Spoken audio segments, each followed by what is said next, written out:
o trabalho de artistas contemporâneos.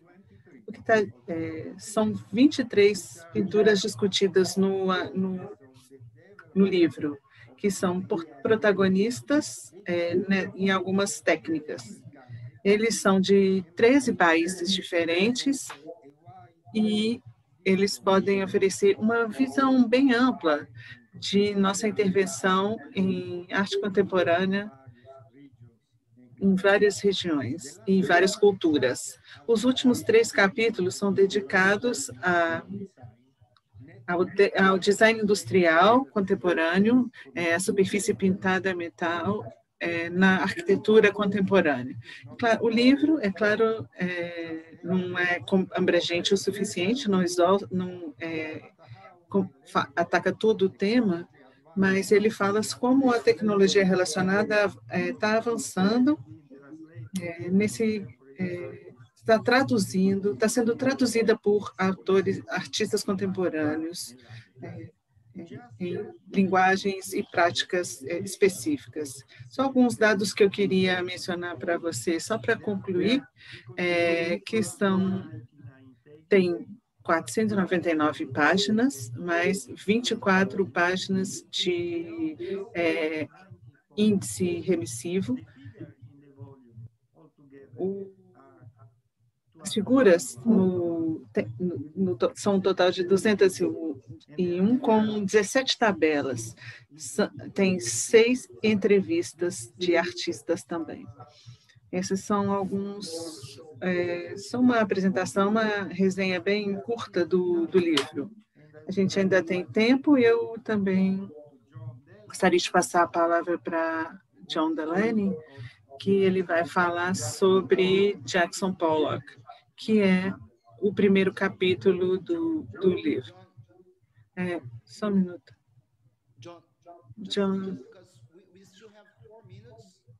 a gente ainda tem 4 minutos, só para que a gente possa começar na hora certa. Então, eu queria falar algumas coisas sobre a Antecipa e depois a gente passa para a sua apresentação, John. Tá certo? Pode ser assim? Tudo bem. Então, muito obrigada, professor Gamelotti. Eu queria só falar algumas palavras sobre a Antecipa. É a nossa Sociedade Brasileira de Pesquisa e Tecnologia e Ciências, e a gente congrega professores, cientistas, artistas e laboratórios em todo o país.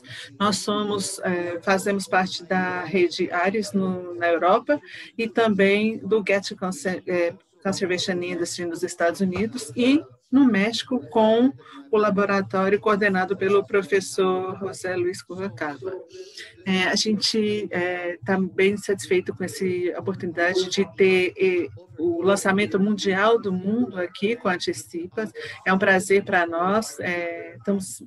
Somos muito agradecidos aos autores porque estão fazendo essas apresentações com a gente. Temos outros capítulos no livro também, mas estamos bem satisfeitos em receber aqui todos esses autores e aqueles que não estão aqui com a gente, os que não estão aqui, vão ser apresentados, né? A gente não colocou o nome de todos os artistas no folheto porque só uma questão de espaço.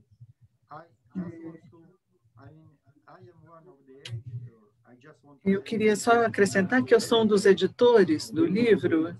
Bruno Brunetti e Constância Miliani são os outros autores, e eles mandam todos os abraços de vocês, mas hoje havia uma reunião em Florença, e é o final de uma fase preparatória, então ambos estão em Florença.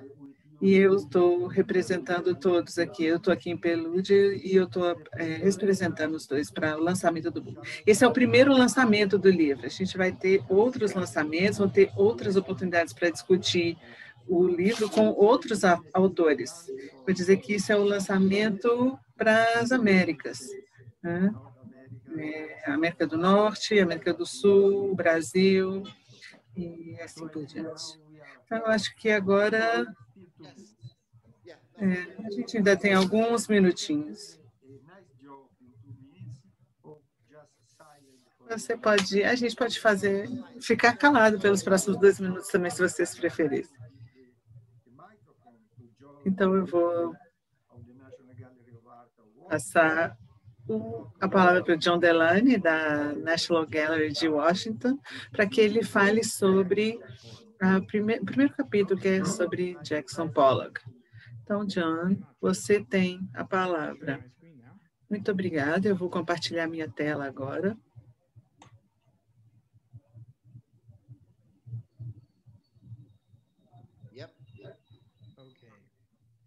Então, eu queria agradecer os organizadores essa apresentação dos vários capítulos do livro e também aos editores. É muito interessante, é um livro muito interessante, muito variado, e eu vou falar sobre a nossa contribuição para o capítulo 1 do livro, que tem foco em Jackson Pollock, especificamente suas pinturas de drippings com as tintas alquídicas. Então, o capítulo 1 tem o título de As Pinturas de Dripping de Jackson Pollock, tem a introdução de análise não invasiva por pinturas tintas alquídicas.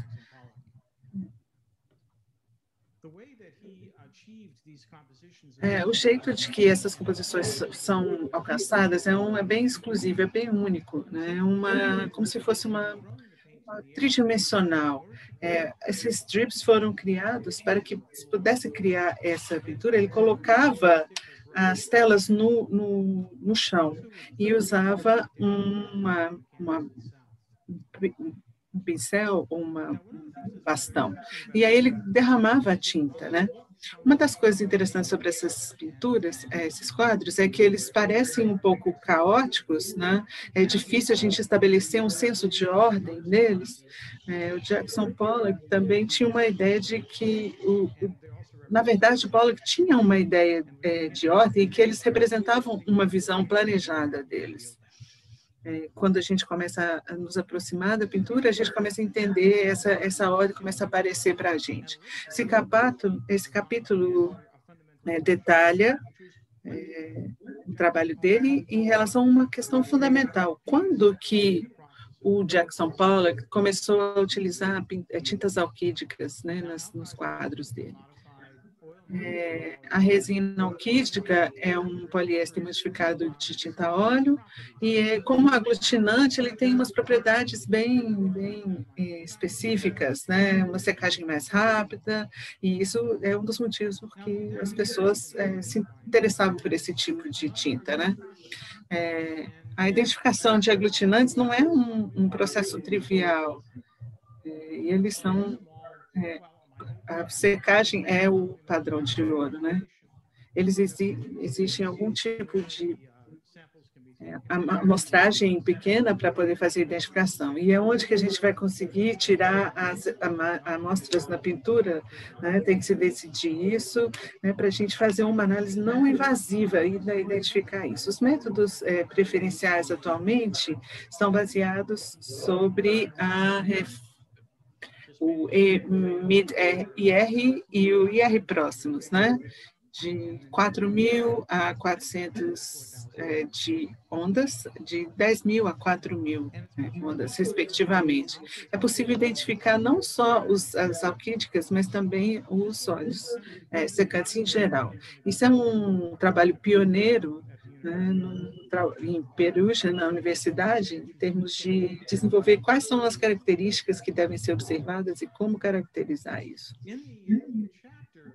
No capítulo, a gente apresentou resultados de 27 quadros, de 1942 até 1952, que é um período de transição do período de quadros de não dripping para os quadros de dripping. Então, a espectroscopia foi utilizada, foi de meio IR, e a gente também usou algumas espectroscopia de massa em microamostras. As constatações principais é de que os alquídicos foram introduzidos nos quadros de Pollock mais ou menos em 1946, e eles são encontrados de 46 até 52, né, e também com óleos secantes. As dripping de tinta, né, esses gotejamentos de tintas, né, ocorreram antes do uso dessas alquídicas.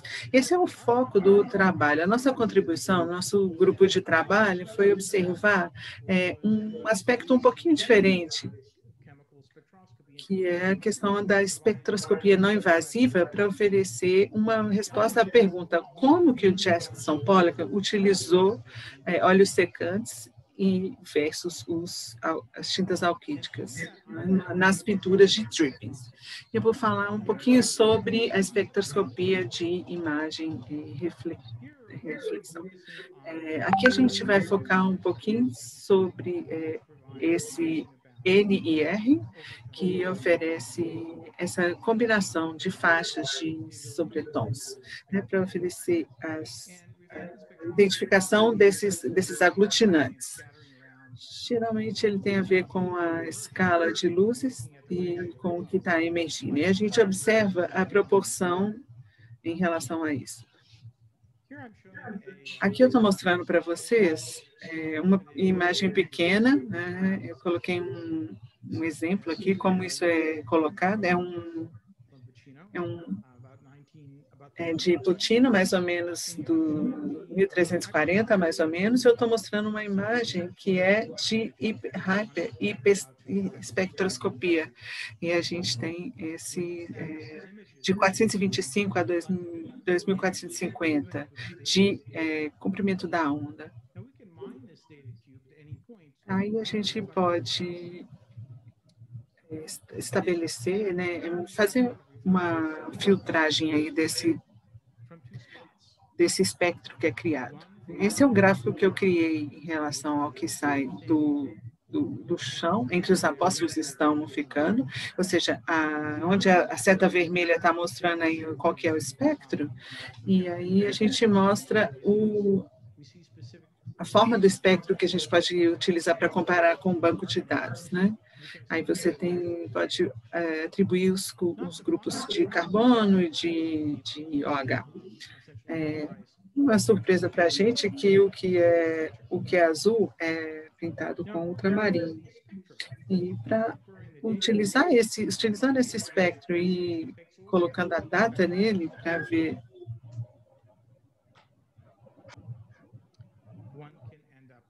a gente pode terminar com um mapa desse, né? Mapa de onde a coincidência dos espectros. Aqui vocês podem ver, por exemplo, que a azulita foi usado para o chão e o ultramarino só é utilizado no Cristo.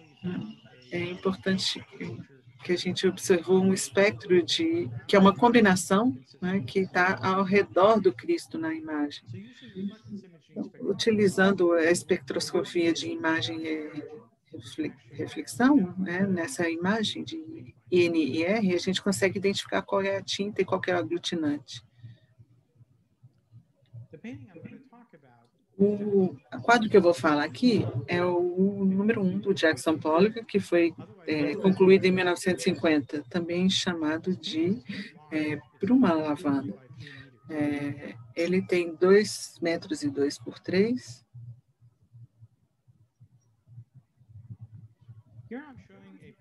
Eu estou mostrando aqui uma imagem da quadro mostrado dentro da National Gallery, nossa sala de instrumentação.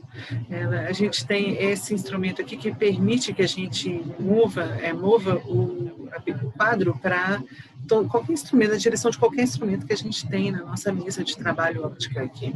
Então, nesse caso, a gente está utilizando essa câmera de espectrografia que coleta radiação que cobre essa região de mais ou menos de 10.000 a 4.000 números de ondas. No espectro específico de que a gente está interessado, por exemplo, de óleos secantes, como óleo de linhaça, por exemplo, Eu estou mostrando um espectro que foi obtido com espectro de fibra. É o que está identificado em rosa aqui, onde existe algumas características de absorção que são diferentes entre as tintas alquídicas e o óleo de linhaça.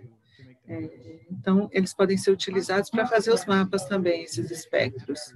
A consequência disso é que isso altera o espectro de vibração e permite que a separação possa acontecer. Elas são dois espectros de dois brancos que estão presentes no quadro. Você pode ver que eles podem ser separados em um óleo secante, que é o que é vermelho, e uma tinta alquídica, que é o que está marcado em azul aqui. E o óleo secante que está presente na tinta alquídica. Uma das coisas que a gente identificou nessa pesquisa foi que, ao invés de trabalhar com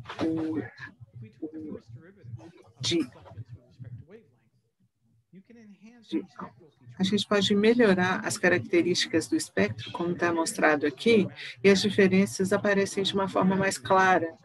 Não é uma surpresa para quem trabalha com espectroscopia, mas é interessante.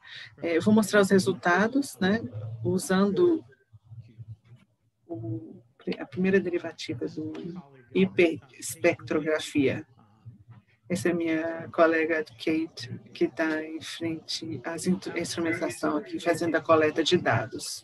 É um quadro muito grande, do ponto de vista analítico, um pouquinho do trabalho de Jackson Pollock rende muito, então a gente analisou uma pequena parte dele. Essa é exatamente a parte do quadro que a gente analisou. Então, esse é o mapa do óleo, onde aparece o óleo secante, e esse aqui é o mapa onde aparece a tinta alquídica. Quando eu coloco os dois juntos, eles estão mapeados em brancos diferentes, e eles têm características ligeiramente diferentes. Nós analisamos uma região para observar a composição de elementos, o que está marcado em amarelo. Isso aqui são os mapas correspondentes que nós obtivemos. Todos os dois brancos tinham titânio, zinco, e um deles, o branco de óleo, tinha bário. Então, os elementos são um pouquinho diferentes. Então, para resumir, usando essa transição, essa borda de transição, a gente conseguiu determinar um que é derivativo, um que é... Para resumir, eu queria dizer que a tinta branca óleo é uma mistura de dióxido de zinco, e o óleo usado foi usado nas linhas longas ou nas manchas. Foi usado tanto para as linhas quanto para o de fundo aí. Então, é isso que eu queria falar para vocês.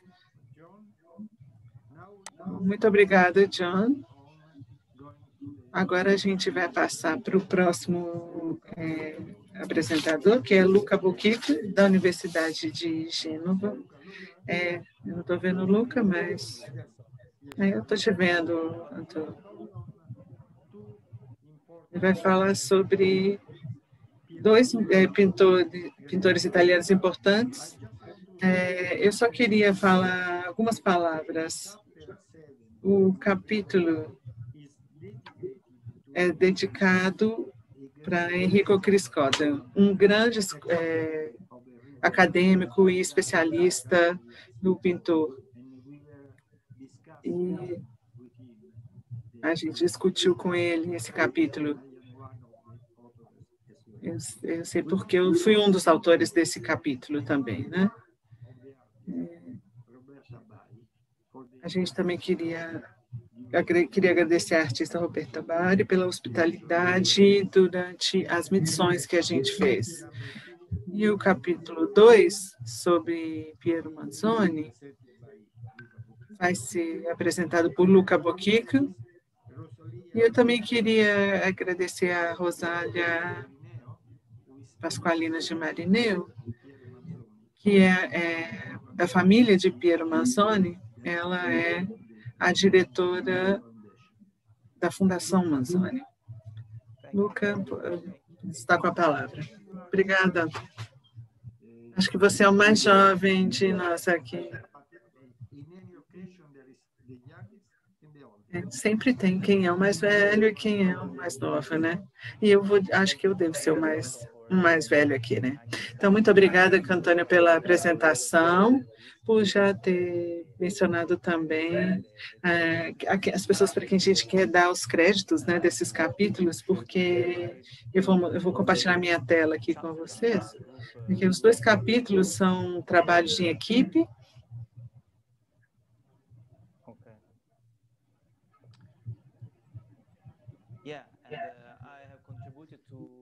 Eu contribuí com 2 capítulos diferentes do livro, um sobre Enrico Bai e o outro de Piero Manzoni. Eles são 2 artistas que são bem ligados, né, um ao outro, e eles trabalharam juntos, eles criaram manifestos juntos, e eles compartilharam os trabalhos em exposições comuns. O que eles têm em comum também é parte da pesquisa, né, especialmente dos primeiros estágios do movimento artístico de que eles participaram, é que no final dos anos 50, eles se separaram, e essa é uma das principais diferenças entre eles, é o uso de cor. Né? Enrico Bai gostava muito das cores, e Manzoni, né, vocês estão vendo aí atrás do artista, um dos seus principais, mas é uma pintura acromática, né? Piero Manzoni morreu muito jovem, e que ele estava buscando nessa vida curta era a ausência de cola, né? E ele encontrou a liberdade de imagens nessa ausência de cor. São imagens bem conceituais, mas os 2 tinham uma paixão compartilhada na combinação de materiais não convencionais que poderiam ser incluídos em seus trabalhos, sejam orgânicos e inorgânicos, fibras orgânicas e inorgânicas, ou elementos, ou objetos. Então, por esse motivo, eu acho que esses 2 capítulos são bastante diferentes, mas em algum aspecto eles são complementares, porque são 2 fazem parte da nova vanguarda da pintura na Itália. Só algumas, eu queria falar sobre o acromáticos de Piero Manzoni, né? Eles são coordenados pela Fundação Piero Manzoni em Milão. Você já mencionou, Antônio, quem é a diretora, a Rosália. O nosso objetivo era tentar entender a forma como que Manzoni usou os materiais. Ele usou kaolin. Quando ele fez esses quadros acrômicos ou acromáticos, né, 2/3 de toda a produção de acrômico era chamada acrômico ou acromática, com muitos materiais diferentes, mas sempre acromática. O elemento principal, o material que ele usava, ou que ele estava escrevendo sobre os seus trabalhos, era o kaolin. De acordo com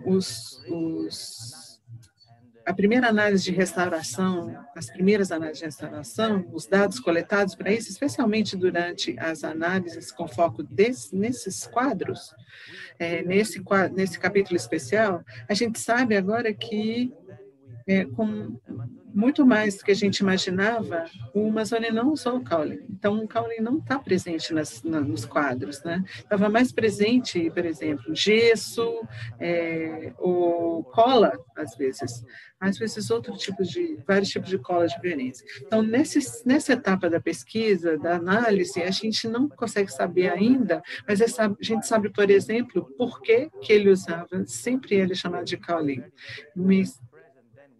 mas ele é muito menos presente do que a gente imaginava. Mas, provavelmente, Manzoni estava muito ciente sobre a produção de cerâmica, e ele era um autor, um artista que fez cerâmica de forma tradicional, mas ele fazia parte ele tinha a técnica de cerâmica dele, né? A gente sabe, graças a essas análises, que a técnica dele não era pintar sobre a tela, mas era simplesmente mover a tela, né? Passar por uma solução aquosa desses materiais acromáticos. O processo é bem semelhante em relação à cerâmica, a kaolin, está relacionado ao processo conceitual do Manzoni, que não era uma questão estética ou formal, a pintura em si. Eu vou mostrar outro tipo de pesquisa que a gente estava fazendo, né, que é um pouco mais complexa, porque ela está envolvida no laboratório, muitos pesquisadores dos laboratórios de Perugia e de Florença, e, graças às pesquisas, e a gente também tem que agradecer o apoio financeiro da Ares, e a gente optou por focar em 5 quadros de Enrico Bay, que estão no arquivo Bay, e eles são mais ou menos do período nuclear, né? Quando eu falo período nuclear, são o famoso período de arte nuclear que envolveu Enrico Bay como um dos fundadores desse movimento. Mas, embora esse movimento de arte nuclear é muito conhecido, ele é muito pouco conhecido do ponto de vista dos materiais e das técnicas que são utilizadas na execução. Por exemplo, a gente geralmente lê que Enrico Bay usou a gente sabe que ele usou a técnica de águas pesadas, né, que foi tirada diretamente da indústria nuclear, né? Mas a gente não sabia até agora como exatamente que ele utilizava esse tipo de técnica. Agora a gente sabe que ele colocava os alquídicos ou até esmalte numa solução aquosa e depois deixava ela pingar na preparação, na tela. E como a preparação estava fresca ainda, a reação química dessa solução aquosa com o acrílico na preparação, criou esse tipo de evaporação, como uma forma de agregação, e um dos resultados da pesquisa. Eu só queria mostrar também um outro resultado importante para vocês, que vocês podem observar, nesse segundo quadro, que é o quadro, a letra B, um quadro chamado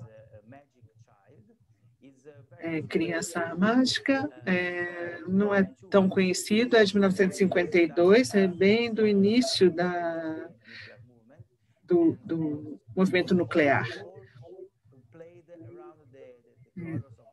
Então, ele está sempre brincando com os tons de preto, mas o que a gente achou, uma espécie de uma crosta, uma espécie de matéria assim, rochosa, e pela análise que ele utilizou pó de ferro, mas de metais, na verdade, com cobre, prata, outros metais. E ele controlou, né, espalhando, e como ele pingou esse material na preparação. E ele usou também areia, né, já está bem documentado, né, desde o início do século XX, mas nesse caso a gente observou que o uso de areia aqui é bem casual, é como se fosse assim, não intencional, por acidente, né? Outra surpresa é que a legenda escrita por Enrico Bay geralmente fala sobre esmalte, resina, óleo e acrílico, mas às vezes a gente achou, por exemplo, aglutinantes bem precisos, por exemplo, apenas óleo e não nenhum outro tipo de aglutinante ou pigmento. Isso é muito importante porque, não só para o Manzoni, a análise é capaz de precisar quais são minha função era buscar quais são as fontes literárias e associar com as análises científicas para enriquecer ou melhorar, aperfeiçoar o conhecimento sobre os pintores.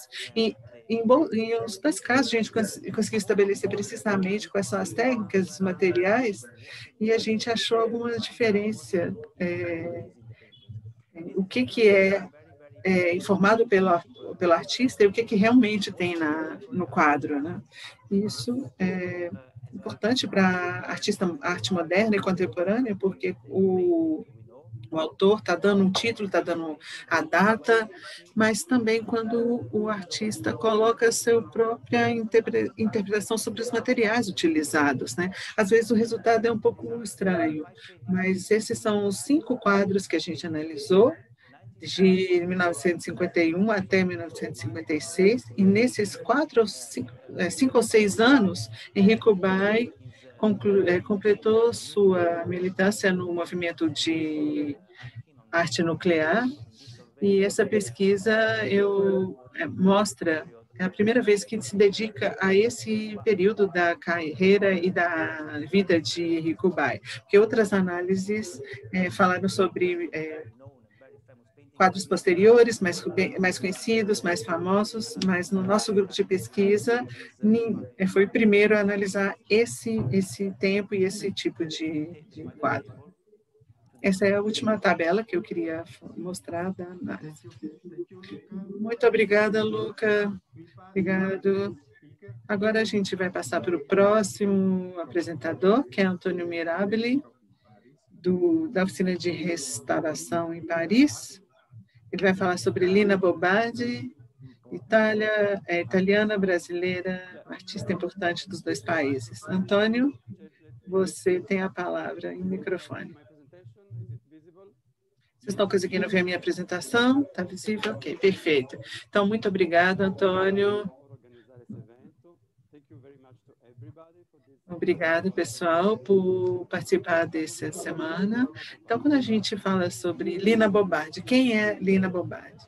Ela é uma arquiteta, nascida na Itália, mas morreu em São Paulo. Ela é muito conhecida por arquitetos, mas não é muito conhecida do ponto de vista sobre conservação dos conservadores fora do Brasil. Ela foi icônica, uma arquiteta icônica.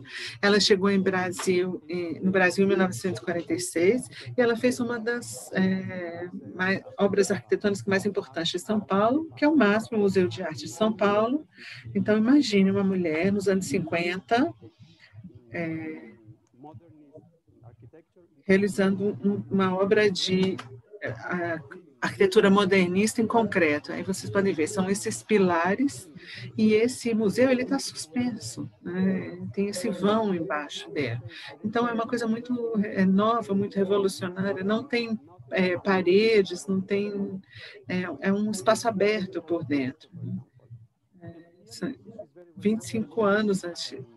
E ela foi muito conhecida por esse tipo de obra, de museografia. Todos os quadros são colocados isso, ele é chamado de cavalete de cristal, e aqui vocês podem passar por esse quadro e ver todos esses quadros, tanto do lado da frente quanto do lado traseiro, né, com as telas, etc.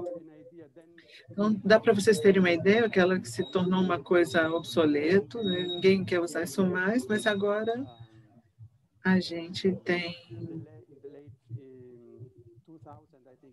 no final dos anos 2000, talvez 2005, aí você já tem essa exposição mais clássica, mas depois de ser a reabertura dele, aí ele reinstalou todas as molduras de vidro que é da maneira anterior, né?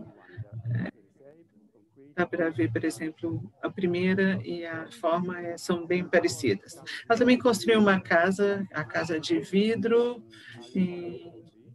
no bairro do Morumbi, e que é o Instituto de Arte agora. E ela tem a coleção do casal, Lina Bobardi e Pietro Maria Bardi.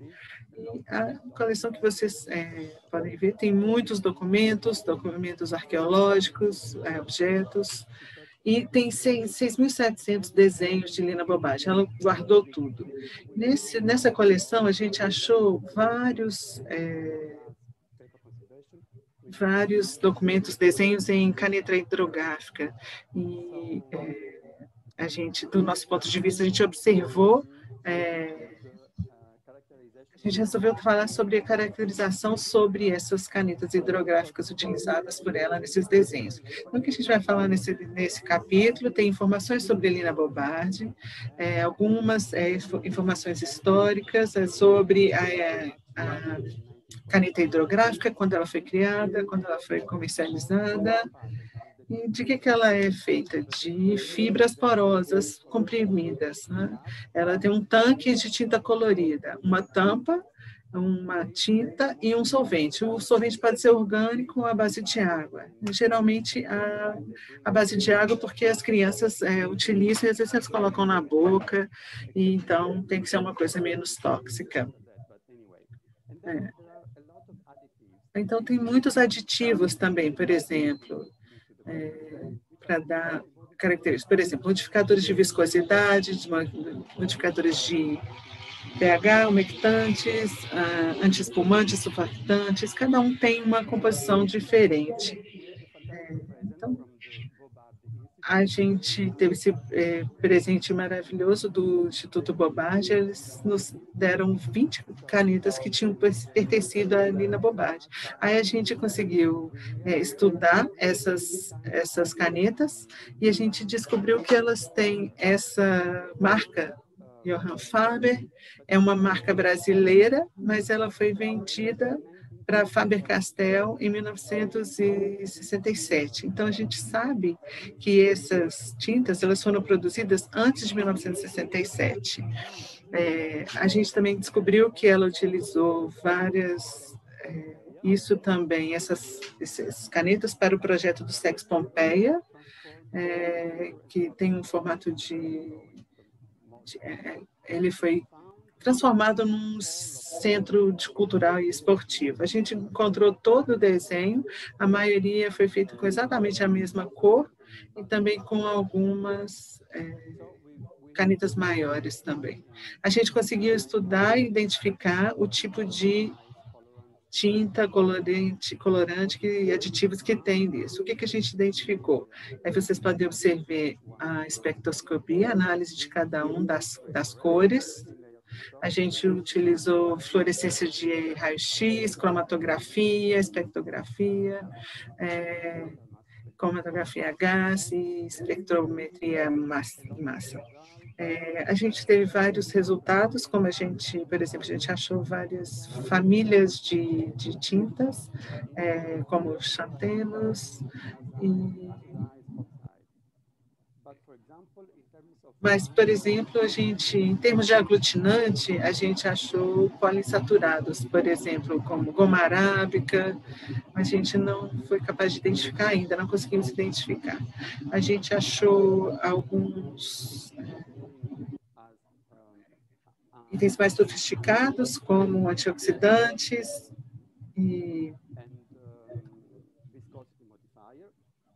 modificadores de viscose, porque eles tinham que ficar bem frescos, essa tinta tinha que ficar fluida e líquida pelo mais tempo. Mas quando ela entra em contato com o papel, ela tende a secar muito rápido, é o que o solvente faz, né? Nesse caso, a gente não achou componentes de base acrílica que são utilizados nas produções contemporâneas. Então, o que a gente pode dizer? A gente fez também como seria o envelhecimento. A gente viu as diferentes resultados para as cores diferentes, né? Esse amarelo, por exemplo, ele tem um problema sério, ele é muito instável, ele não é a luz que faz ele desbotar, mas é a presença de oxigênio que faz ele desbotar.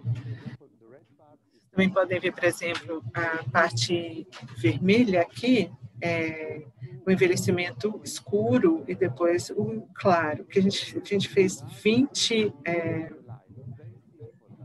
amostras, bem simples, com a luz natural, e a gente consegui muitas informações sobre essa mudança de cores, né, para escuro para claro.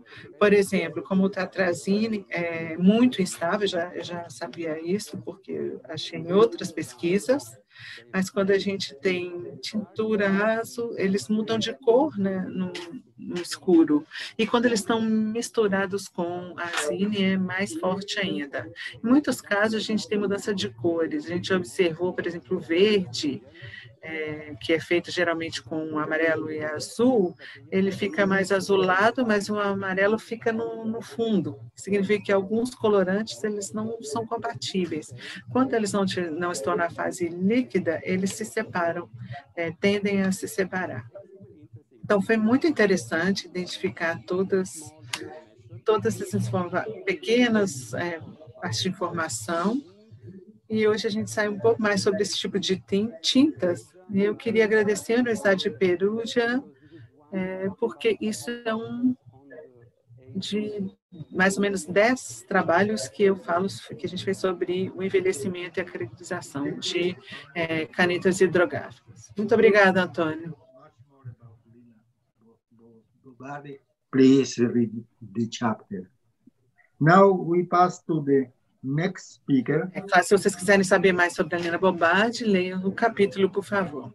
Já passar para o próximo apresentador, Fernando Marte, que vai falar sobre artistas argentinos importantes, Raul Rosa e Thomas Maldonado, e sua afiliação com a Universidade de San Martín, em Buenos Aires, que também degree from that university. So, Fernando, the microphone is to you. Então, Fernando, você está com a palavra.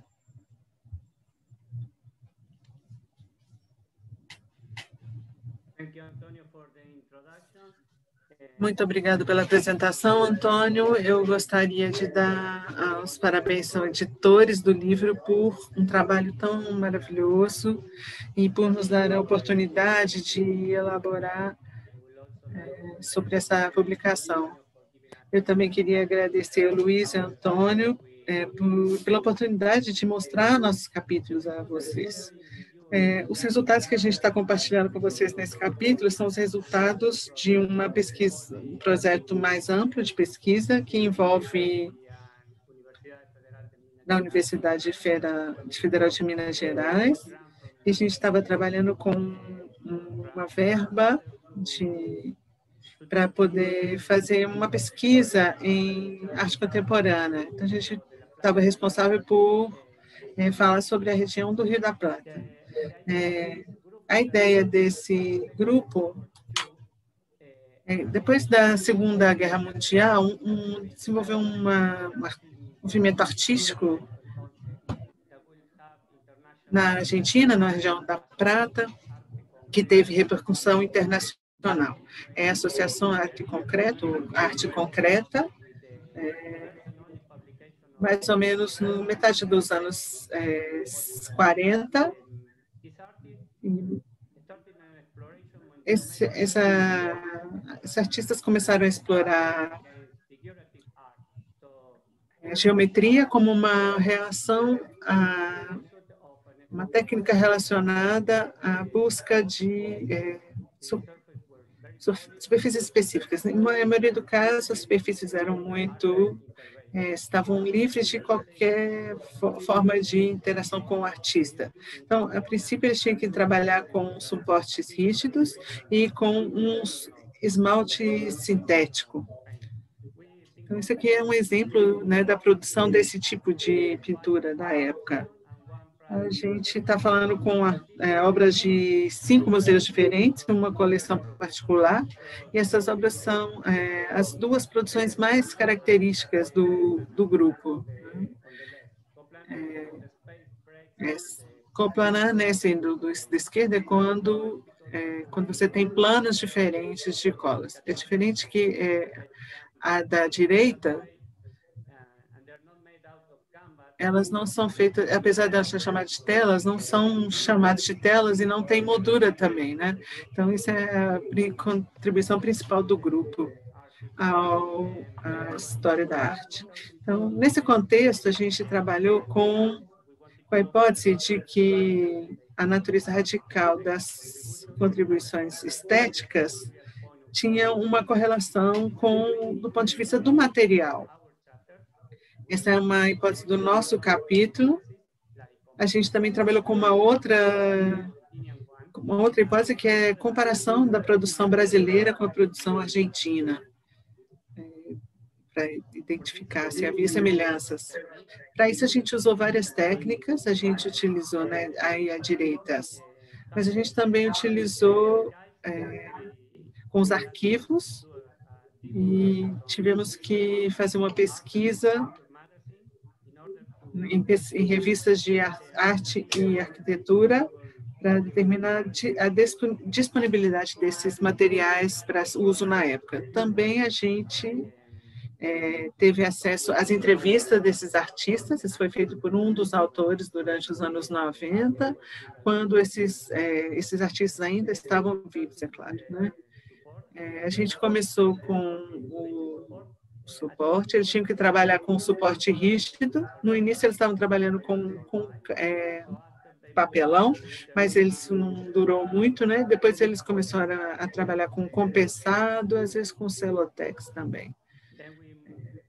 Depois, a gente começou a trabalhar com a superfície, analisando a superfície para ver se tinha algum desenho preparatório ou ainda se determinar como eram as linhas, né, que eles estavam utilizando para alinhar todos os elementos da composição.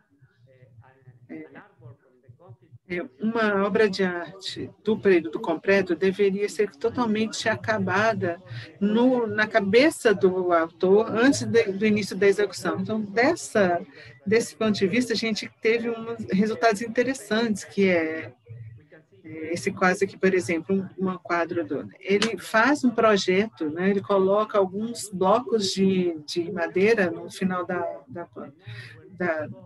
do quadro e depois ele cobre com o que é parte da composição, né? Da parte frontal do quadro. Em outros casos, entretanto, a gente vê, por exemplo, com esse quadro aqui, a gente pode observar que tem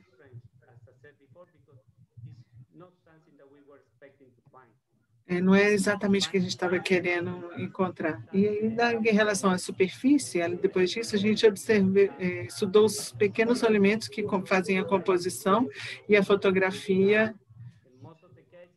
E, na maioria dos casos, eles foram feitos com rolinhos ou com fitas, ou uma combinação de ambos, como no caso aqui da direita. Da esquerda, perdão. Depois a gente estudou, e aí nesse caso a composição, e isso não está apresentado no livro, mas a gente trabalhou com uma coleção, né, e a gente ainda tem que validar isso. Mais de 50 anos, nosso grupo está coletando latas comerciais e, além disso, a gente tem 3 tipos de amostras de tinta, que foram dadas para nós há um bom tempo atrás. Quando o Gelane estava falando no início, para esses, a gente precisou fazer uma amostragem e a gente utilizou espectroscopia, eletromicroscopia para caracterizar. Isso aí é caracterização. A gente vê um resumo dos resultados, com foco principalmente na coleção que a gente referenciou. A gente estava tentando identificar o pigmento, né, mas também o mídio aglutinante também. O que a gente queria fazer, quando vocês observarem aqui um resultado para os pigmentos, o que eu queria fazer, como eu estava dizendo, é criar uma estrutura cronológica da química para a gente A gente fez a mesma coisa não só para a tinta, também com os aglutinantes, com ou alquídicos ou óleo secante. A gente não relatou como alquídica, mas na verdade uma mistura de alquídicos, porque ela fazia parte da formulação.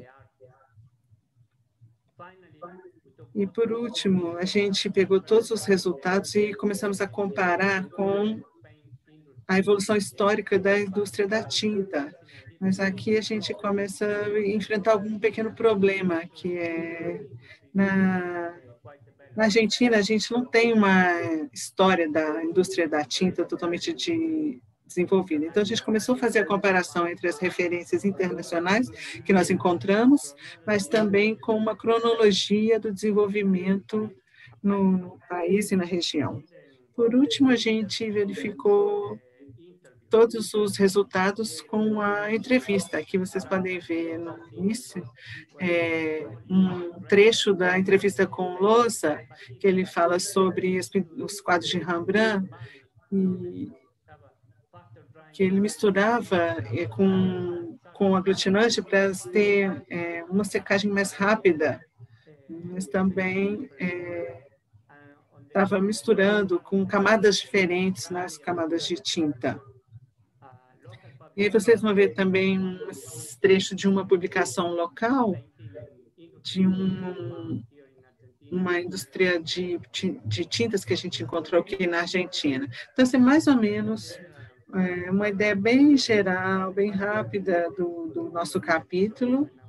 Acho que vocês podem ler tudo depois. Muito obrigada. Obrigado, Fernando. Então, agora uma viagem mais curta sobre da Argentina para o Brasil. Eu já fiz essa viagem várias vezes e eu adoro, vocês querem fazer isso ainda.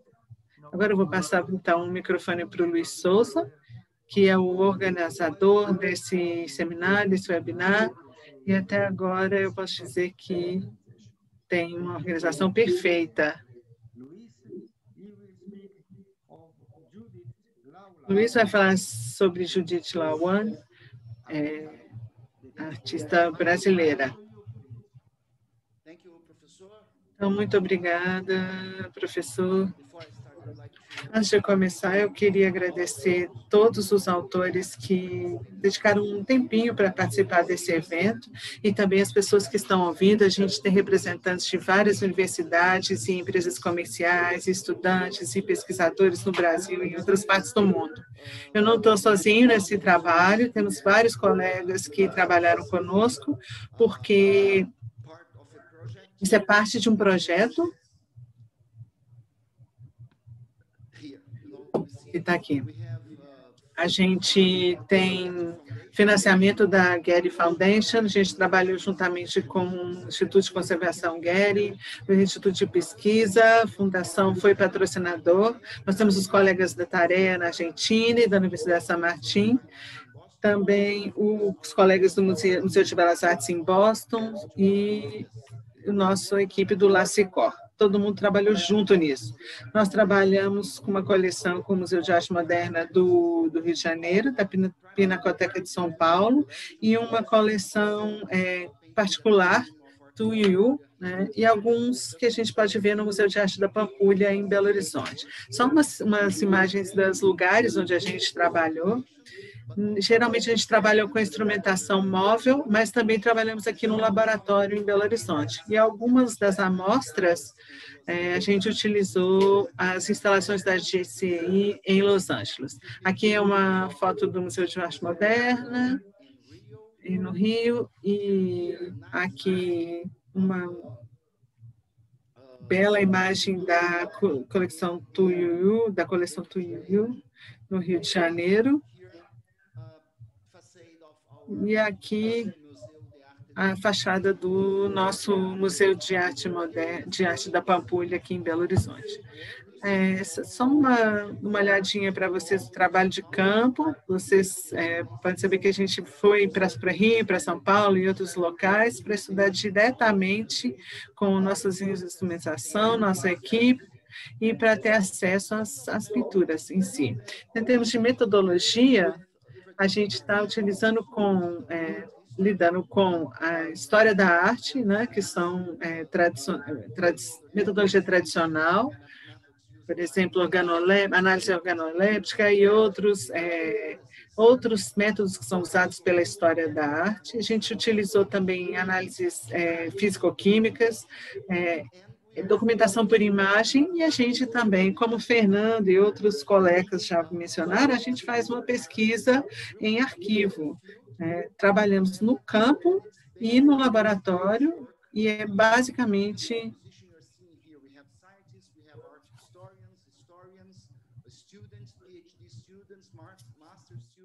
so we are training people as well. So all this together gets into technical art history, and you see some of the results. So the main topic of this talk in particular is about Judith Lawan and the grupo. She was part of the group of.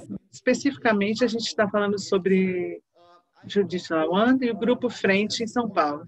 Eu não tenho muito tempo de falar sobre o concretismo e sobre essa proposta, mas eu sei que eles queriam utilizar materiais novos disponíveis no mercado e que o Brasil estava passando de um país rural para um país mais moderno, mais urbano, geralmente influenciado pelas ações de Juscelino Kubitschek. Judith Lawan nasceu em São Paulo, na cidade de Pontal, em 1922, e ela foi convidada por Valdemar Cordeiro, em 1954, para se juntar ao Grupo Frente. Ela foi a primeira mulher, ou a única mulher que representou no Grupo Ruptura, que era um espelho da sociedade que estava começando uma transição entre o rural e o urbano. E o papel da mulher era muito limitado pelo país, pelo regime patriarcal, como ainda acontece em muitas instâncias atualmente. Vou falar diretamente sobre os resultados analíticos. A gente lidou com dois quadros da Judith Lawan. O primeiro é da Pinacoteca de São Paulo, é uma pintura em Eucatex, nome comercial no Brasil. A pintura é 4 grupos de elementos, de 60 por 60 centímetros. Aqui vocês estão vendo a parte frontal e a parte de trás E aí você tem adesivos, fitas aqui com informações, a gente vai falar sobre eles, né? A primeira, ela mostra, dá para ver no canto direito superior, tem uma nota, e eu vou ler para vocês. Eu vou ler em português, mas já dá para ver para vocês aqui do lado direito. É uma têmpera magra, emulsão de gema de uva. Com branco titânio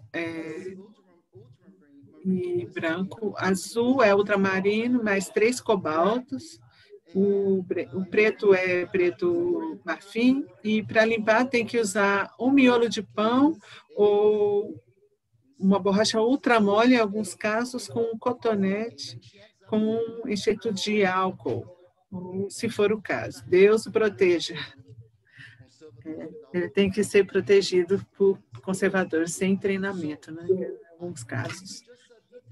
Aqui a gente consegue ver um detalhe, a gente fez muitas imagens e a gente pode ver aqui os sinais do uso do pincel, dá para ver uma linha aqui que provavelmente que são as bordas da pintura. Não sei se vocês conseguem ver aqui, gente, mas tem pequenos pontinhos no final que são bolhas de ar que estão aparecendo aqui do fundo. A gente tentou refazer essas técnicas laboratório e funcionou muito bem, e a gente concluiu que, nesse caso, ela usou fita adesiva para prender as bordas, e a gente pode ver claramente isso quando a gente faz a fotografia com um aumento. Aqui são os resultados do infravermelho e algumas das seções transversais que a gente tem. Então, o fundo consiste de zinco, óxido de zinco, que ela chamou de branco, ela chamou de alvaiade, mas é óxido de zinco. no mercado a gente começa a falar a alfaiate, mas no quadro, na camada branca tem uma camada de óxido de titânio, tem talco e tem zinco também. O fundo também tem carbonato de cálcio e sulfato de cálcio. E aí dá para vocês verem também todos os sinais nesses espectros. Esse é uma técnica de têmpera de ovo, dá para ver os sinais de albumina e alguns traços também da gema de ovo. E tem outro quadro, que esse é completamente diferente em termos de material. O título é A Base de Hexágonos, também é pintado sobre eucatex, uma placa dura de eucatex também. Nesse caso, a gente vê alguns detalhes que claramente fica óbvio que a gente consegue ver as limitações das tiras. Tem um sinal do uso de fita adesiva. Então, tem esses borrões aqui. Esse quadro, quando vocês... Ele é fosco e ele tem alguns grânulos. A gente achou tinta alquídica, carbonato de cálcio e talco também, mas a cor verde é feita de cromato de chumbo e So you can have like azul da Prússia. A gente também tem as cores combinadas tanto do cromato e da azul da Prússia, fazendo o verde, como a gente consegue ver aqui.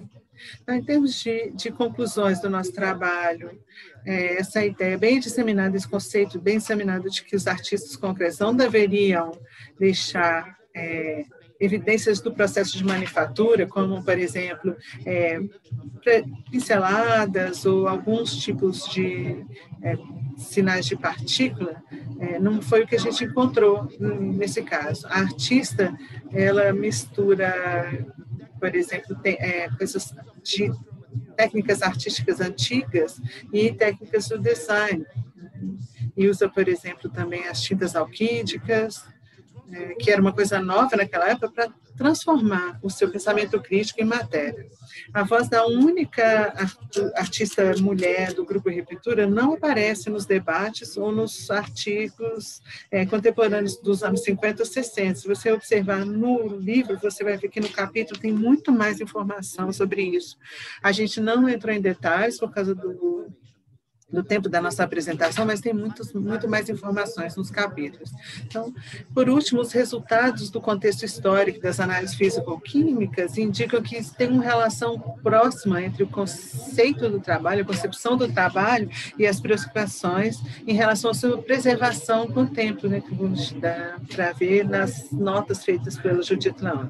Por último, eu queria agradecer clara e publicamente a importância de nossos colegas da Argentina, são os amigos do Gehrig, Instituto de Conservação. Aqui todos os grupos estão juntos no Centro Gehrig, em uma das nossas viagens para o nosso trabalho em equipe. Aqui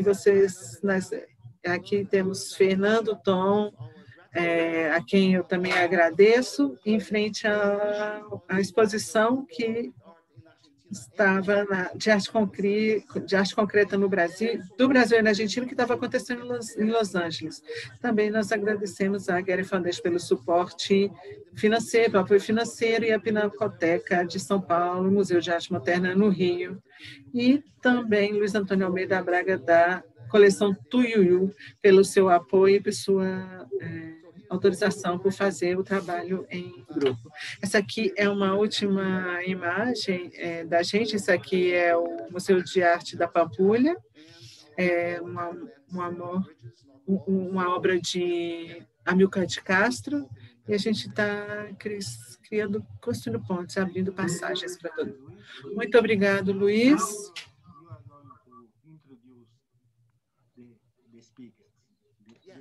Agora, Luiz, você vai passar a apresentar as pessoas que vão falar. Deixa eu falar para vocês, apresentar para vocês.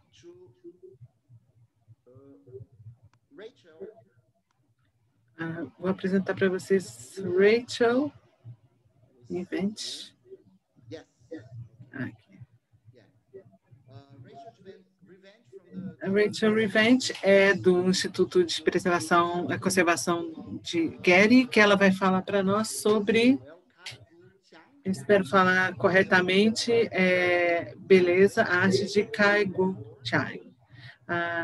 Rachel, você está com a palavra. Muito obrigado, Luiz. Deixa eu compartilhar minha tela com vocês agora.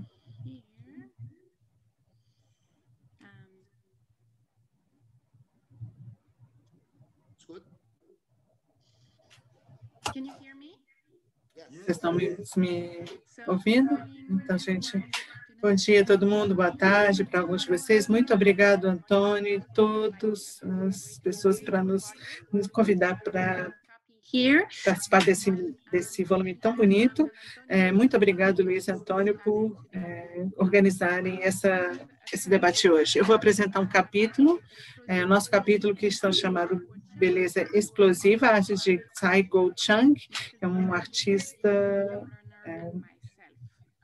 somos nós, Michael, Tom, e para quem não conhece, Cai Gu Chang é um artista contemporâneo chinês que mora nos Estados Unidos, em Nova York, há algumas décadas, e especificidades dele é que ele usa pólvora para criar os seus desenhos e quadros. Esse é um dos seus desenhos. Eu vou tentar mostrar para vocês um vídeo bem curto, só para mostrar que ele realmente faz a explosão da pólvora para fazer isso. Vou mostrar para vocês o vídeo.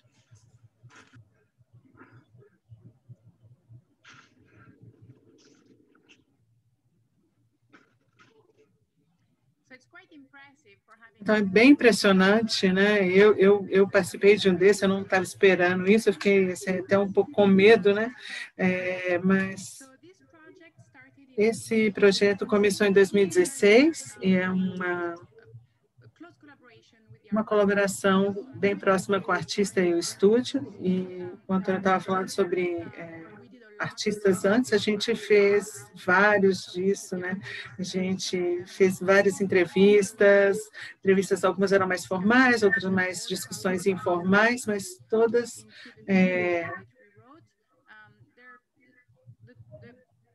no capítulo que nós escrevemos, né, desse trabalho começando, vocês era só tinta, depois ele começou a misturar pólvora nele, alguns trabalhos mais recentes, é o que a gente focou no capítulo sobre o tipo de tinta que ele chama de pinturas, não só porque eles têm cor, mas também por causa do assunto, né, que são mais íntimos, são mais poéticos do que a maioria dos seus outros trabalhos, mas também por causa do destino. Algumas vezes eles são sketches, outras eles são estudos para outras, mas os peitos funcionam, os quadros funcionam sozinhos também. O que ele usa para criar esses quadros são pós para pirotecnia colorida, eles são usados para fogos de artifício que podem ser usados durante o dia. Então, eles têm uma composição bem diferente. E ele, o artista próprio, ele mesmo cria esse tipo de pólvora, esse tipo de...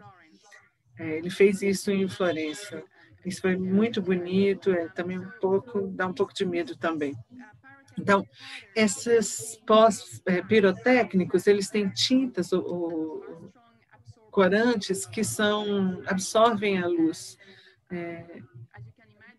Como vocês imaginam, eles têm que ser bem resistentes ao calor, para que eles não percam a natureza durante a explosão. Então, isso limita bastante o tipo de composto que pode ser utilizado. Então, ele usa com uma palheta limitada. Esses são os testes que ele já criou para nós, para o Instituto Getty. Eu trabalho agora no Instituto de Pesquisa, mas nessa época eu trabalhava com o Instituto de Conservação. Então, ele criou esses testes para que a gente pudesse fazer os testes, os exames, caracterizar e realizar exames de envelhecimento neles. Alguns deles, ele consegue nos Estados Unidos, mas alguns na China e outros no Japão, que são países que têm uma tradição bem antiga de uso de fogos de artifício. A gente fez mapeamentos, usamos essas técnicas,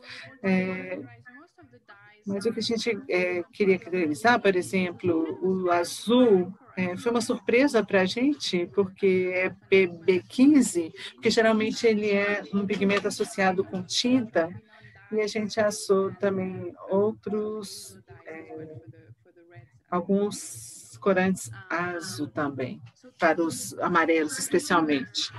A pólvora tradicional, ela tem como oxidador o nitrato de potássio, essa é a composição tradicional da pólvora. Mas o que a gente identificou por causa da detonação é menos forte, né, mais fraca um pouquinho, o SAI coloca pólvora preta para criar uma explosão mais forte.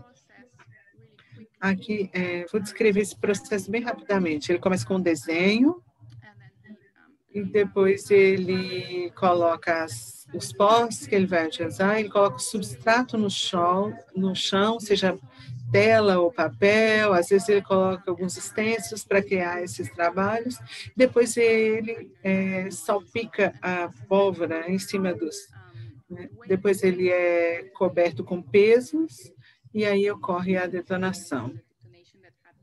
Essa é a detonação que aconteceu no Museu do Prado, eu acho que em 2017, numa exposição lá. Isso é um exemplo dos quadros que são criados dessa forma. Sempre tem um elemento que é imprevisível, a gente não sabe exatamente onde que a pólvora vai, onde que ela vai durante a detonação. É um dos aspectos que ele gosta nesse tipo de trabalho. Tem muito...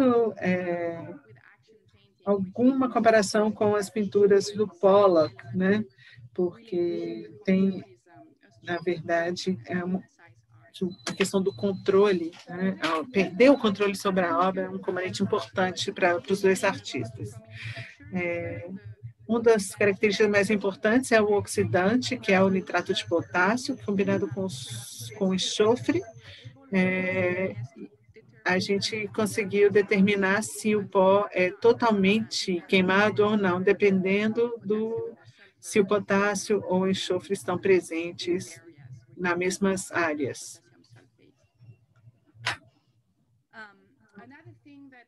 Outra coisa, só para uma pincelada para vocês aqui, é que o que ele faz também, o que a gente faz, os testes de envelhecimento, olhar para o futuro, assim, ver como eles vão funcionar no futuro, vão envelhecer, como é que eles vão se resistir à luz. A gente vê algumas coisas em papel, algumas coisas em tela. A gente fez esse tipo de MFT, teste de MFT, um dos autores, Dion, né? A maioria dos pós vão de muito sensíveis à luz até uma sensibilidade média à luz. Nós também entregamos que a sensibilidade à luz dependia da espessura. O PB15 era o mais resistente a desbotar. Depois a gente fez algum envelhecimento artificial para poder comparar visualmente os resultados aos resultados do MFT. E a gente expôs a um regime de envelhecimento de 575 horas e a gente teve que cortar, infelizmente, para colocar no amostrador. Foi bem estranho esse momento, né? A gente sabia que era teste, mas a gente teve a sensação de estar cortando uma obra de arte. A gente identificou que os resultados do envelhecimento artificial, elas corroboraram os resultados do MFT, sendo que o azul é mais resistente a desbotar e o vermelho é o que desbota mais fácil, né? Quase que não tem nenhuma cor depois das 575 horas. A gente teve os aumentos de envelhecimento e foi tirando fotografias, né, desses incrementos. Então, no azul não mudou muita coisa, mas no vermelho teve um desbotamento extremo. A gente só vê alguns pontinhos de vermelho que são mais espessos. Esse é um dos... outros eram mais estáveis, mas esse é um exemplo do que desbotou assim, espetacularmente. Uma tintura de rodamina que já estava praticamente desaparecido desse vermelho brilhante para um rosa quase salmão. Algumas características do envelhecimento, a tintura azul, ela se recristaliza com essa estrutura de rede que começa a se sublimar e a cor vai sendo perdida. A gente conseguiu observar que essas esferas que vão se formando depois da detonação, elas são muito típicas. A gente já leu sobre literatura de pirotecnia, que isso acontece, elas formam essas pequenas esferas, essas esferas começam a se decompor e elas vão ficando ocas e vão desaparecendo com a idade. Nos resultados, a gente falou um pouco sobre os artistas, o que significa, se ele iria utilizar isso ou não, se ia ter impacto ou não nessa arte. Mas eu acho que nós todos concordamos que, apesar de a gente querer essas informações serem utilizadas, a gente não quer que isso tenha impacto e prenda a sua liberdade artística. Eu queria deixar o Francisco com uma citação dele mesmo. Quando alguma coisa é eterna, você não é dono disso para sempre.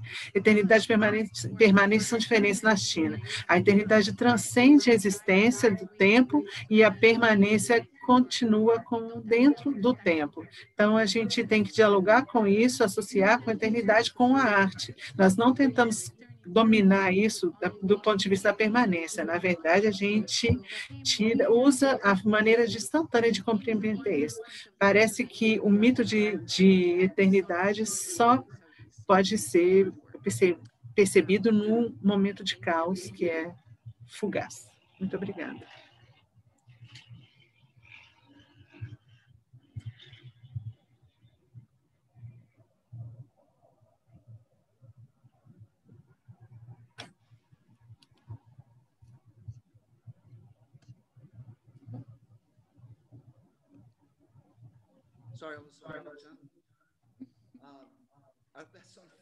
Desculpa, eu estava com o microfone desligado. Vou passar com Brownie Osby, vai falar sobre Hockney, Hume e Chandra. Por favor, Brownie, pode começar?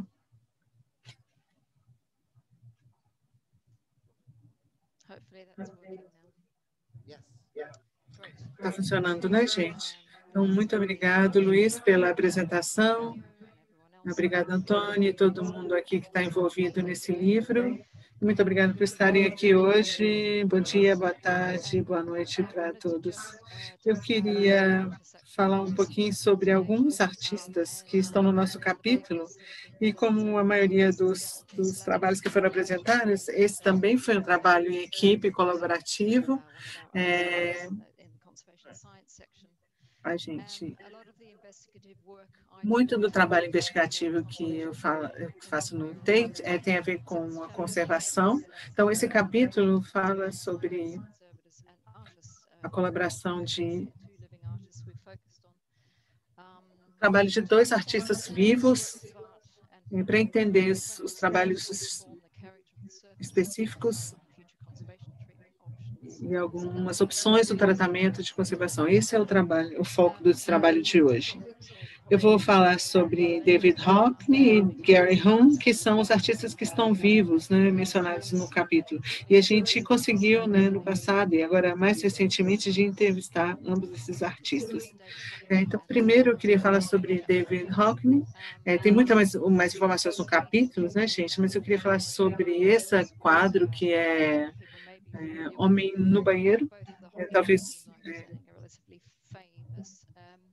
a maioria, os dois quadros que eu vou falar aqui são razoavelmente famosos, né? Então, ele o trabalho inicial dele na Califórnia, um pouquinho meio desastrado, mas não sei nada disso, eu não sou pintora, né, gente? Então, uma das vantagens de Hockney é que ele poderia fazer esses trabalhos em um período curto, né? Quando ele usa, em vez de usar tinta a óleo.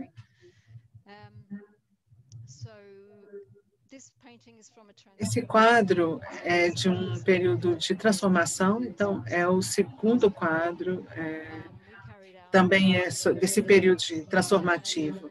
A gente fez uma análise bem detalhada e a gente viu sobre todas as coberturas, todas as camadas de cobertura de tinta que a gente achou. E como o que a gente identificou tem a ver com o que já foi. Então, esse quadro, Homem no Chuveiro, é um vinil acrílico, né? É uma marca que não existe mais.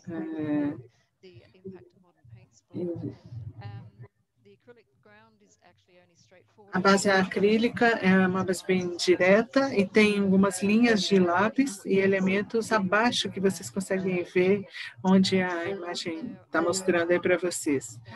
Tem algumas tentativas de fazer pintura molhada em acrílico, mas isso era muito difícil na época de fazer. O que a gente descobriu é que tem uma imagem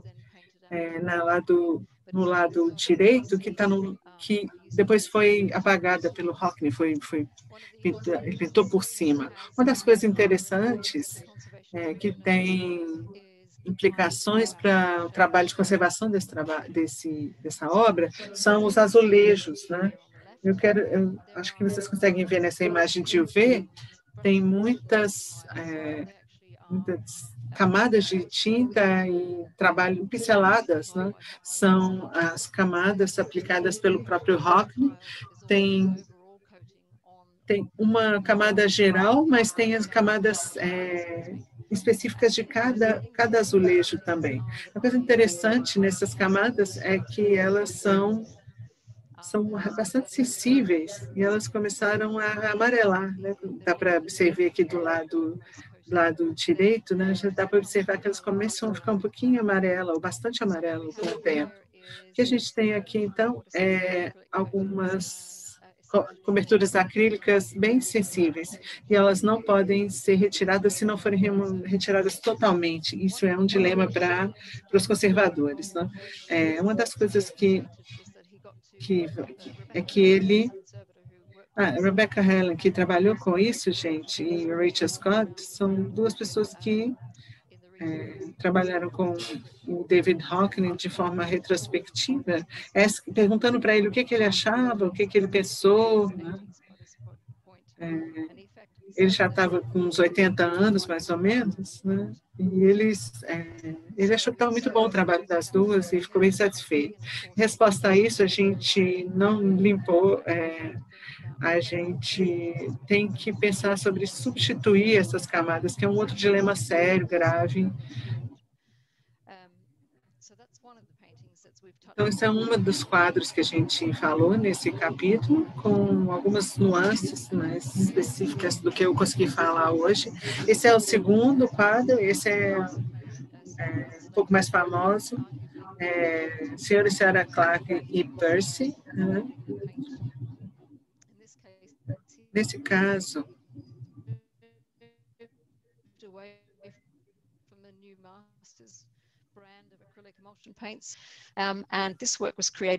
esse trabalho foi criado por Ele transferiu desenhos para a tela. Ele aplicou várias camadas de tinta bem finas, né? E tentando manter as camadas molhadas entre si, entre uma aplicação e a outra. Uma coisa interessante do ponto de vista da conservação é que ele aplicou uma camada que, enquanto ela estava sendo exibida. E aqui vocês podem ver aí, é uma imagem em ultravioleta, né? E daí dá para ver várias marcas de gotejamento escorrendo aí, algumas coisas que cobrem a camada de verniz que foi aplicada. O que a gente identificou aqui é um acrílico, não muito sensitivo, mas mais amarelado. O que aconteceu nesse trabalho é que nessas marcas de gotejamento aí, elas foram mais descoloridos. E algumas pessoas dizendo que eu acho que alguém derramou café ou Coca-Cola nesse quadro. Aí a gente entendeu que a gente tinha que fazer alguma coisa a esse respeito. Então, como parte dessa exposição, a gente falou com Hockney, e aí a única coisa que ele falou para nós, olha, eu estou surpreso que esse quadro ainda está tão bonito assim. Então, a gente fez alguns retoques discretos das marcas mais óbvias, e aí vocês vão ver o quadro depois do tratamento. Mas se vocês olharem no quadro, no gatinho, né, tinha umas marcas que vocês não conseguem ver mais agora. Então, por enquanto, é um resultado satisfatório, mas essa camada de acrílico é bem semelhante. Para retirar esse verniz, não sei se é aceitável ou não. Esse é um desafio de conservação física. Então, passando rapidamente para Gary Hume, que é um pouco mais contemporâneo, eu acho. Gary Hume ficou famoso no Reino Unido como um grupo de artistas jovens. Ele ficou famoso nos anos 90, ele já foi entrevistado algumas vezes, e agora ele foi entrevistado por Helen Bird e Rachel Scott, que são pessoas que trabalham comigo aqui, sobre essa obra e várias outras obras dele. Gary Hume usou tintas alquídicas, a gente já ouviu um pouquinho de John falando sobre isso, e ele estava muito interessado nas portas de entradas que a gente tem no Reino Unido, que geralmente são sempre bem brilhantes e bem... e ele ficou interessado nisso e utilizou isso e fez essas tintas alquídicas modificadas. Ele usou esse material e faz o desenho com essa estrutura branca linear, e ele se suspende acima do quadro, no chão, e pinta as seções entre as linhas brancas. O que foi interessante aqui na tinta alquídica é o reflexo da luz. Ele não quer pintar a luz, ele quer fazer isso inerente ao trabalho, à obra. Então, novamente, a gente fez a análise e os tipos de análise mais normais. E a gente identificou uma paleta limitada de amarelo, ultramarino, azul, ultramarino. E não foi um quebra-cabeça muito grande em termos de análise, mas o que a gente estava mais interessado e que a gente se envolveu aqui são a eflorescência dos gráficos. Não é uma coisa, não é um fenômeno incomum, é bem comum. Foi interessante ver como esse aqui com o Gary Hume presente, né? Ele tá mostrando em frente a esse quadro durante o processo de entrevista. Então, o Gary está interessado nas propriedades das tintas alquídicas, o processo de fluxo capturado, né, que vocês podem ver no detalhe, o ácido gráfico que vira cristais que aparecem em toda eles são diferentes dependendo da seção do quadro que vocês olharam, são perguntas científicas que a gente ainda não conseguiu responder. Mas o próximo slide mostra, gente, no lado esquerdo, você vê como a inflorescência dos ácidos graxos, né, fica bem forte, né? Tem a ver com onde tem mais de 2 ou 3 camadas de tinta, e no lado direito você tem coisas mais orgânicas, e você tem mais aglutinantes que podem vir. E no lado direito você tem quando os cristais estão sendo retirados da área de conservação. Então, teve muita discussão com o Gary sobre esses cristais e como que isso afetaria a superfície dos seus trabalhos, e ele mostrou que ele mesmo tira esses materiais, ele tira com um tecido, ele acha que isso é um problema, não é uma vantagem para o trabalho, e sim um problema, né? Então, ele mesmo retira isso. Então, para nós foi bom, porque a gente conseguiu tirar, a gente arrumou um método para retirar esses cristais e tratar à medida que a gente foi desenvolvendo o trabalho. Então, no final desse trabalho, a gente sabe que isso vai acontecer de novo, a gente já tem notas sobre as ideias do Gary sobre isso, e ele agora utiliza o nosso método nos trabalhos que ele tem feito para adiante.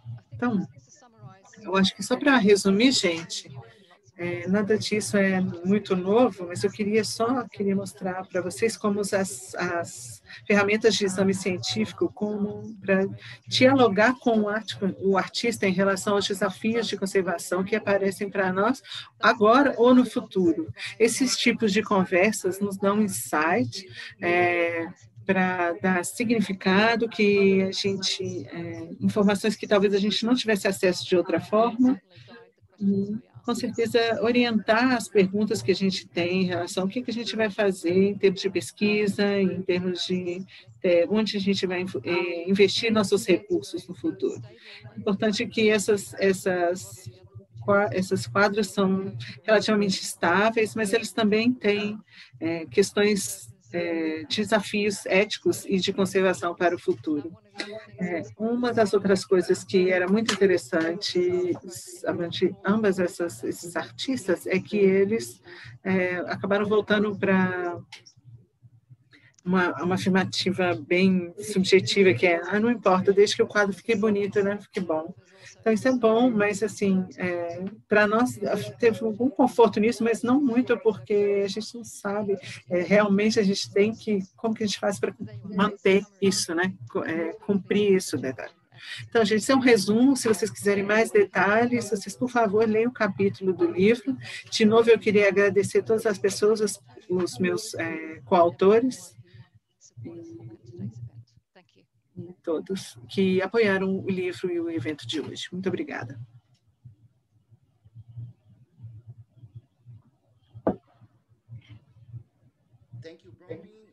Muito obrigada, Brownie. A gente vai falar agora, passar para a última apresentação, o significado profundo de poetria, dos processos fundamentais, a arte dos processos fundamentais de Eduardo Kac, com Pierluigi Capucci. Então, muito obrigado, Antônio, por organizar esse livro. É um livro muito interessante. E muito obrigado, Luiz, por organizar esse seminário, esse webinar também, que é muito interessante falar sobre isso.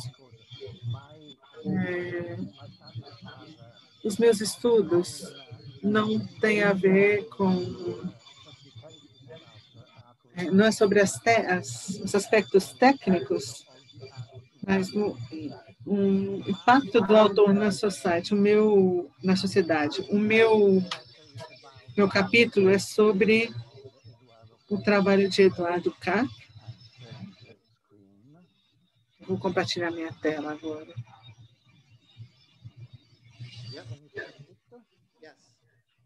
Todo mundo consegue ver? Kac é um artista que passou por várias formas de arte, levantando questões sobre a transformação da sociedade e da cultura. utilizando tecnologia. Então, ele é um intérprete perfeito dos recursos contemporâneos, com uma visão forte sobre o tempo, como o tempo perfeito presente pode evoluir para o futuro.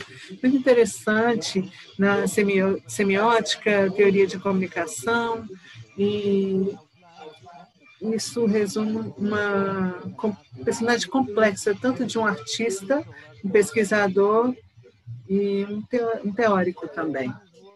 Kátia trabalha com tecnologia digital, robótica, telepresença, uma possibilidade de um diálogo importante com base em questões contemporâneas sobre limites, intersubjetividade em escala global. É diferente das ideologias monológicas da mídia tradicional. O dialogismo de Katz está presente em toda a pesquisa artística dele. Nesse caminho, nesse trajeto, ele identifica com as possibilidades de participação, de formas interativas, indo além de a contemplação da arte apenas. Eu fui envolvido na primeira vez, eu estava no projeto piloto, apoiado pela Comunidade Europeia, que fez a interconexão de uma forma criativa as capitais europeias do ano 2000. Nós dedicamos um evento discutindo ALBA, que Eduardo Carta havia publicado. É esse coelho fluorescente, ALBA. É um artista envolvido em ativismo que morreu em 2018 e que meu colega francês conheceu. Ela foi censurada e não conseguiu participar. ALBA é uma discussão claramente muito importante. Então, na revista, eu publiquei o artigo que Eduardo Calco me enviou. O artigo que eu escrevi. ALBA, assim como toda arte interessante, contribui para alinha as contradições, as hipocrisias em que a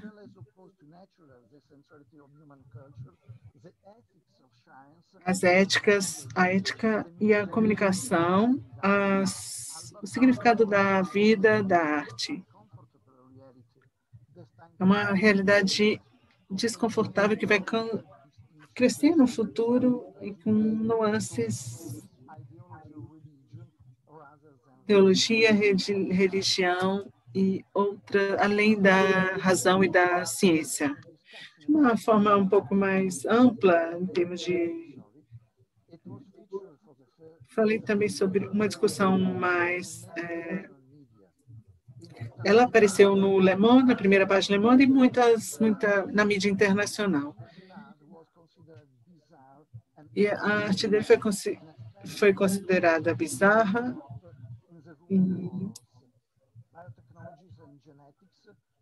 e a tecnologia genética e guerra bacteriológica. O artista trabalhando com isso, estava brincando de ser Deus ou brincando com a vida. Foi considerado para reconsiderar as formas de arte, como, por exemplo, o desempenho, as performances, a arte com as ferramentas clássicas da arte natural, utilizando as ferramentas mais comuns como plástico, tinta e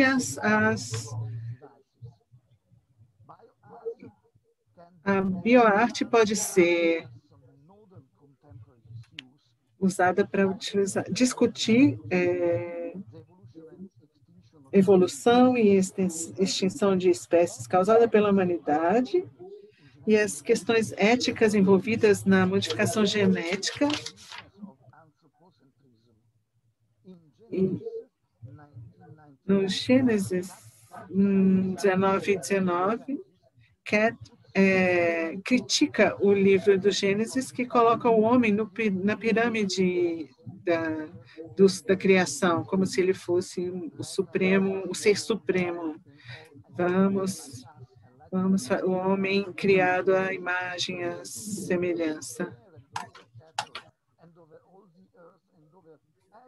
Toda a terra e tudo que existe no mundo. No Gênesis,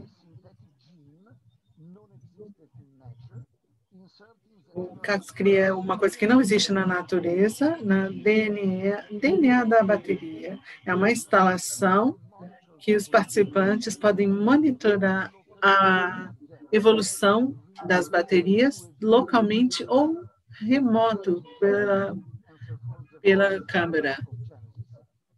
Então, é pelo gene e ele consegue observar que ele tem mutação, desenvolvimento por luz ultravioleta e uma sequência de DNA.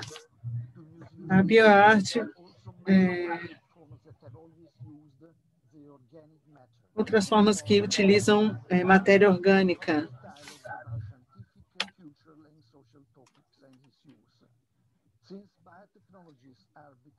Como as biotecnologias têm aumentado, tem ficado cada vez mais comum, no futuro, a gente vai ter a palavra bio e biotech vai desaparecer desse nome. Além disso, a bioarte é parte de uma evolução que está lidando com novas formas de vida criadas pela cultura humana, e a vida orgânica vai ser a primeira vida, e a segunda vida é uma vida de uma forma simbólica.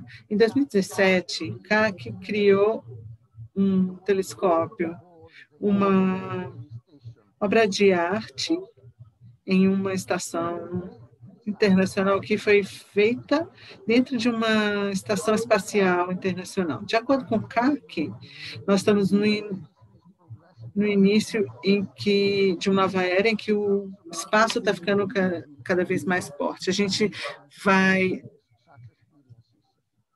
tem que começar a descrever e compartilhar essas experiências. Como Eduardo Cac escreveu, e como é relatado nas entrevistas, em um telescópio é um trabalho criado para gravidade zero, que não é uma coisa simples, porque não há tradição. Ele foi feito no espaço sideral, como se fosse o primeiro poema, como o primeiro criado manualmente fora do nosso país, nosso planeta. Essa obra em um telescópio é uma arte visual, é uma forma visual de poema, porque para mim poesia é uma arte de forma também visual e multimodal. Ela trabalha com o visual e com outros sentidos entre a palavra e a imagem. Considerando a gravidade zero, as regras não se aplicam, e é um desafio difícil, mas muitas pessoas vão topar esse desafio no futuro. Muito obrigado por me ouvirem. Obrigada a todos. Muito obrigado, professor. Agora,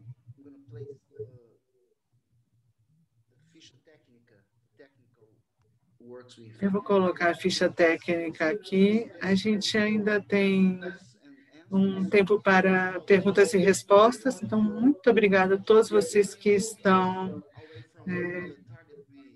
a gente só tem alguns minutos, né? Então, muito obrigado por participar disso. E vamos passar por perguntas e respostas agora. Professor Gamelotti, você precisa ligar o seu microfone, professor Gamelotti.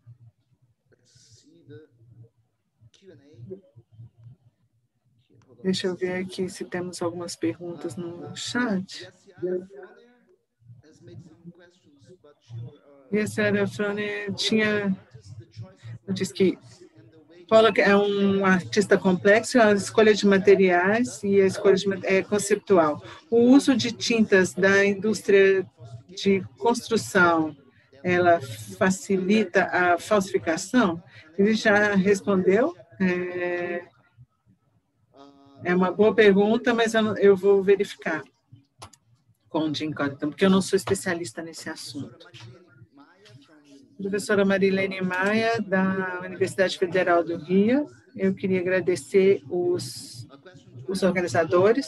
Tem uma pergunta para Antônio Mirabile. Você tem informação sobre a correlação entre deterioração e as obras e as tintas analisadas por Lina Probati?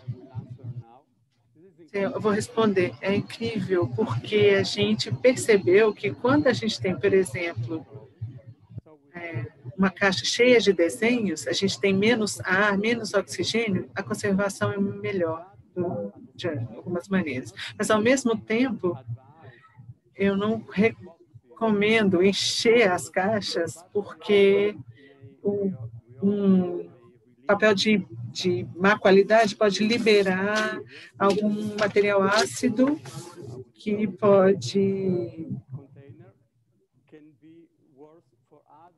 ser pior para os outros meios gráficos, né? Porque a gente não tem só apenas a caneta hidrográfica e a tinta, mas a gente tem também outras cores, outras mídias gráficas também. Então, a gente fez o estudo, a gente teve os resultados, mas a gente não consegue publicar, porque a gente não tem base científica completa ainda. A gente tem que encontrar outros dados aí que a gente ainda não tem no momento. Nós temos outra... Os seus estudos, você observou a deterioração de tintas alquídicas usadas pelo Pollock? John? A gente não olhou isso ainda, a gente não observou o nosso estudo, a gente só está tentando observar os materiais que estão lá. Tem uma pergunta para mim agora, também de Marilene. Observei alguma fragilidade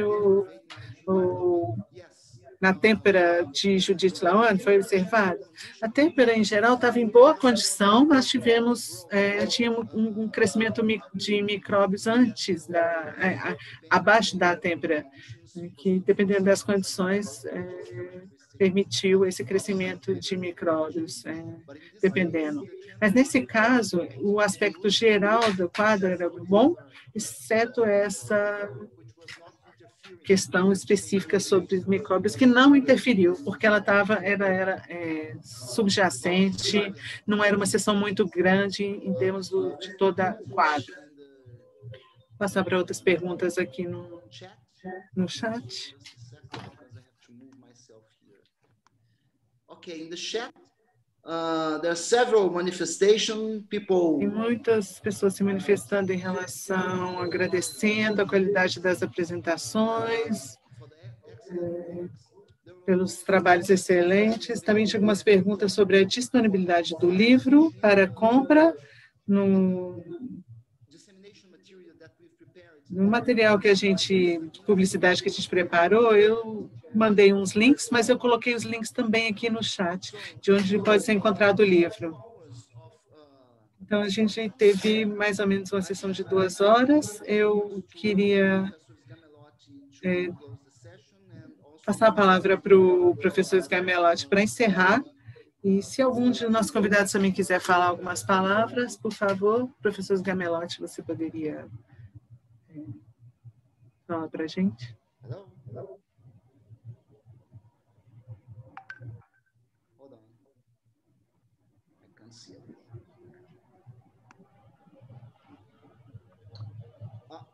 Professor, no, to say,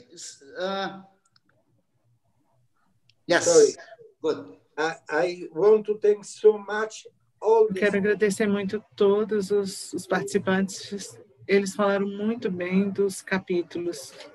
Eu sei todos os capítulos, né? Mas eu fiquei envolvido na correção das provas, ficar em contato com os autores, cobrando se eles estavam no prazo.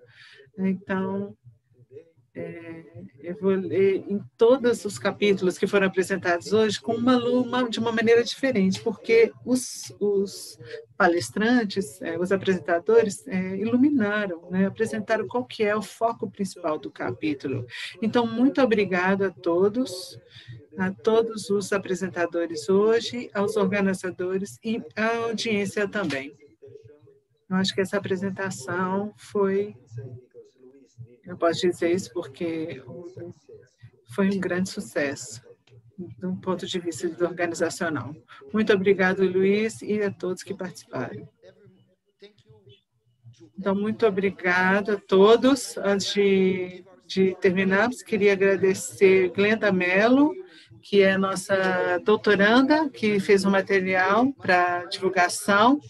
Mariana Barros é a nossa graduanda que está trabalhando com as legendas aqui hoje, a tradução de inglês para português, todo mundo ficou bem satisfeito, então, muito obrigada, Nara, obrigada.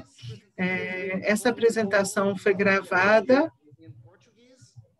em português e José Armando de Castro, o nosso técnico, está gravando, fazendo essas gravações. E também nosso agradecimento ao professor Gamelotti e todos os outros editores. E para todos, ao Instituto Goethe pela parceria. E lembre-se, gente, que isso é uma promoção da Antecipa, nossa Associação Nacional. E muito agradeço também a equipe do LACICO e os coautores que trabalharam conosco nesse capítulo especificamente. E toda a atenção ao nosso evento que vai acontecer do dia 16 até o dia 20 de novembro. O link está aqui em todos os materiais que... Eu queria falar só mais uma... Você gravou toda a apresentação? Está disponível para os participantes, então você pode disponibilizar de alguma forma para a gente. A gente vai fazer uma edição, a Mariana vai trabalhar com isso, assim que a edição estiver pronta, a gente vai colocar no YouTube e no canal da Antecipa e da LACICOR. E eu vou garantir que todos tenham um link com isso. Então, muito obrigada novamente. Então, obrigada a todos. Obrigada à equipe técnica. Então, com isso, a gente encerra a nossa sessão. Obrigada a todos. Thank you. Bye. Have a good day. Bye bye. Thank you, everybody. Thank you. Bye.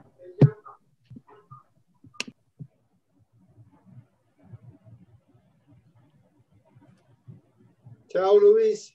Ciao, grazie professore. Sei stato bravissimo, guarda, Va bene. Un organizzatore perfetto, guarda. Tutte le cose che vorrò fare, vorrò che tu e il tuo team siano gli organizzatori. Grazie. Ciao.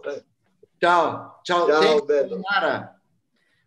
Obrigado, Luiz. Ok. Thank you. Tchau.